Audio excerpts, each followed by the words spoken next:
Ndugu mtazamaji wetu, kama ni mara yako ya kwanza unajiunga nasi Mswati Media, basi usisahau kubonyeza alama ya subscribe plus bell ili uendelee kuwa wa kwanza kupata taarifa zetu za kimichezo.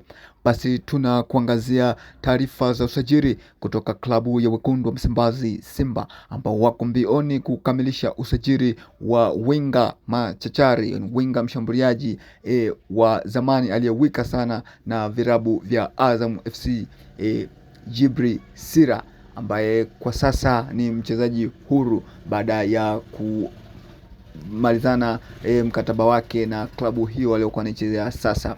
Djibril Sira kwa sasa ni mchezaji huru, na hivyo Simba wameanza mchakato wa kuhitaji saini yake, na basi kama watafanikiwa kupata saini yake, hivyo ni wazi kwamba Neo Maema atakuwa hana nafasi ndani ya wekundu wa Msimbazi Simba.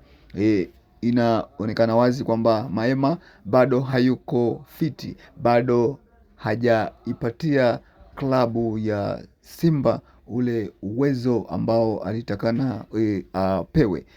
Hivyo amekuwa ni mchezaji ambaye hana consistency nzuri. Hivyo amekuwa ni mchezaji ambaye mara kadhaa amekuwa haonyeshi kile ambacho mashabiki wa Simba wanahitaji kukipata, na labda matarajio ya kocha na benchi la ufundi watamhitaji zaidi Djibril Sira ili aweze kuingia katika kikosi hicho cha wekundu wa Msimbazi Simba.